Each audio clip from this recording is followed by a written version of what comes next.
Online game ವ್ಯಸನದಿಂದ ಲಕ್ಷಾಂತರ ರೂಪಾಯಿ ಸಾಲ ಮಾಡಿಕೊಂಡಿದ್ದ ಯುವಕನೊಬ್ಬ ಸಾಲ ತೀರಿಸಲು ವೃದ್ಧೆಯೊಬ್ಬರನ್ನ ಹತ್ಯೆ ಮಾಡಿ ಚಿನ್ನ ದೋಚಿದ ಪ್ರಕರಣ ದಾವಣಗೆರೆ ಜಿಲ್ಲೆಯಲ್ಲಿ ಬೆಳಕಿಗೆ ಬಂದಿದೆ.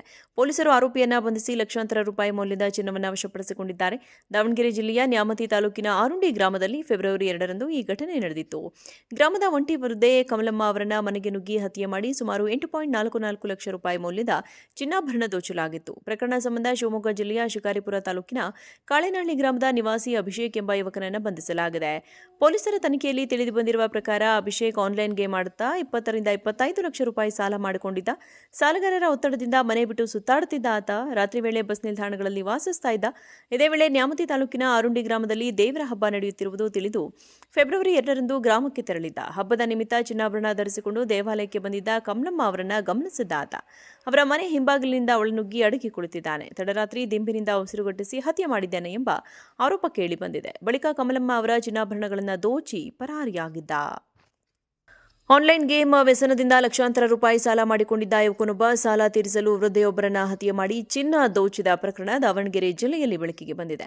ಪೊಲೀಸರು ಆರೋಪಿಯನ್ನ ಬಂಧಿಸಿ ಲಕ್ಷಾಂತರ ರೂಪಾಯಿ ಮೌಲ್ಯದ ಚಿನ್ನವನ್ನು ವಶಪಡಿಸಿಕೊಂಡಿದ್ದಾರೆ.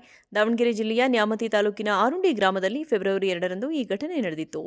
ಗ್ರಾಮದ ಒಂಟಿ ವೃದ್ಧೆ ಕಮಲಮ್ಮ ಅವರನ್ನ ಮನೆಗೆ ನುಗ್ಗಿ ಹತ್ಯೆ ಮಾಡಿ ಸುಮಾರು 8.44 ಲಕ್ಷ ರೂಪಾಯಿ ಮೌಲ್ಯದ ಚಿನ್ನಾಭರಣ ದೋಚಲಾಗಿತ್ತು. ಪ್ರಕರಣ ಸಂಬಂಧ ಶಿವಮೊಗ್ಗ ಜಿಲ್ಲೆಯ ಶಿಕಾರಿಪುರ ತಾಲೂಕಿನ ಕಾಳೆನಹಳ್ಳಿ ಗ್ರಾಮದ ನಿವಾಸಿ ಅಭಿಷೇಕ್ ಎಂಬ ಯುವಕನನ್ನು ಬಂಧಿಸಲಾಗಿದೆ.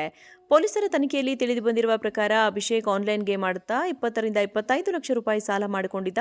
ಸಾಲಗಾರರ ಒತ್ತಡದಿಂದ ಮನೆ ಬಿಟ್ಟು ಸುತ್ತಾಡುತ್ತಿದ್ದ ಆತ ರಾತ್ರಿ ವೇಳೆ ಬಸ್ ನಿಲ್ದಾಣಗಳಲ್ಲಿ ವಾಸಿಸ್ತಾ ಇದ್ದ.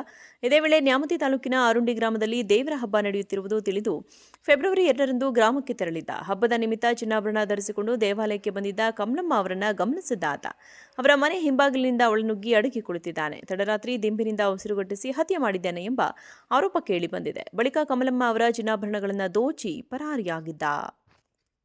ಆನ್ಲೈನ್ ಗೇಮ್ ವ್ಯಸನದಿಂದ ಲಕ್ಷಾಂತರ ರೂಪಾಯಿ ಸಾಲ ಮಾಡಿಕೊಂಡಿದ್ದ ಯುವಕನೊಬ್ಬ ಸಾಲ ತೀರಿಸಲು ವೃದ್ಧೆಯೊಬ್ಬರನ್ನ ಹತ್ಯೆ ಮಾಡಿ ಚಿನ್ನ ದೋಚಿದ ಪ್ರಕರಣ ದಾವಣಗೆರೆ ಜಿಲ್ಲೆಯಲ್ಲಿ ಬೆಳಕಿಗೆ ಬಂದಿದೆ. ಪೊಲೀಸರು ಆರೋಪಿಯನ್ನ ಬಂಧಿಸಿ ಲಕ್ಷಾಂತರ ರೂಪಾಯಿ ಮೌಲ್ಯದ ಚಿನ್ನವನ್ನು ವಶಪಡಿಸಿಕೊಂಡಿದ್ದಾರೆ. ದಾವಣಗೆರೆ ಜಿಲ್ಲೆಯ ನ್ಯಾಮತಿ ತಾಲೂಕಿನ ಆರುಂಡಿ ಗ್ರಾಮದಲ್ಲಿ ಫೆಬ್ರವರಿ 2ರಂದು ಈ ಘಟನೆ ನಡೆದಿತ್ತು. ಗ್ರಾಮದ ಒಂಟಿ ವೃದ್ಧೆ ಕಮಲಮ್ಮ ಅವರನ್ನ ಮನೆಗೆ ನುಗ್ಗಿ ಹತ್ಯೆ ಮಾಡಿ ಸುಮಾರು 8.44 ಲಕ್ಷ ರೂಪಾಯಿ ಮೌಲ್ಯದ ಚಿನ್ನಾಭರಣ ದೋಚಲಾಗಿತ್ತು. ಪ್ರಕರಣ ಸಂಬಂಧ ಶಿವಮೊಗ್ಗ ಜಿಲ್ಲೆಯ ಶಿಕಾರಿಪುರ ತಾಲೂಕಿನ ಕಾಳೆನಹಳ್ಳಿ ಗ್ರಾಮದ ನಿವಾಸಿ ಅಭಿಷೇಕ್ ಎಂಬ ಯುವಕನನ್ನು ಬಂಧಿಸಲಾಗಿದೆ. ಪೊಲೀಸರ ತನಿಖೆಯಲ್ಲಿ ತಿಳಿದು ಬಂದಿರುವ ಪ್ರಕಾರ ಅಭಿಷೇಕ್ ಆನ್ಲೈನ್ ಗೇಮ್ ಆಡುತ್ತಾ 20 ರಿಂದ 25 ಲಕ್ಷ ರೂಪಾಯಿ ಸಾಲ ಮಾಡಿಕೊಂಡಿದ್ದ. ಸಾಲಗಾರರ ಒತ್ತಡದಿಂದ ಮನೆ ಬಿಟ್ಟು ಸುತ್ತಾಡುತ್ತಿದ್ದ ಆತ ರಾತ್ರಿ ವೇಳೆ ಬಸ್ ನಿಲ್ದಾಣಗಳಲ್ಲಿ ವಾಸಿಸ್ತಾ ಇದ್ದ. ಇದೇ ವೇಳೆ ನ್ಯಾಮತಿ ತಾಲೂಕಿನ ಆರುಂಡಿ ಗ್ರಾಮದಲ್ಲಿ ದೇವರ ಹಬ್ಬ ನಡೆಯುತ್ತಿರುವುದು ತಿಳಿದು ಫೆಬ್ರವರಿ 2ರಂದು ಗ್ರಾಮಕ್ಕೆ ತೆರಳಿದ್ದ. ಹಬ್ಬದ ನಿಮಿತ್ತ ಚಿನ್ನಾಭರಣ ಧರಿಸಿಕೊಂಡು ದೇವಾಲಯಕ್ಕೆ ಬಂದಿದ್ದ ಕಮಲಮ್ಮ ಅವರನ್ನ ಗಮನಿಸಿದ್ದ ಆತ ಅವರ ಮನೆ ಹಿಂಬಾಗಿಲಿನಿಂದ ಒಳನುಗ್ಗಿ ಅಡಗಿ ಕುಳಿತಿದ್ದಾನೆ. ತಡರಾತ್ರಿ ದಿಂಬಿನಿಂದ ಉಸಿರುಗಟ್ಟಿಸಿ ಹತ್ಯೆ ಮಾಡಿದ್ದಾನೆ ಎಂಬ ಆರೋಪ ಕೇಳಿಬಂದಿದೆ. ಬಳಿಕ ಕಮಲಮ್ಮ ಅವರ ಚಿನ್ನಾಭರಣಗಳನ್ನು ದೋಚಿ ಪರಾರಿಯಾಗಿದ್ದ.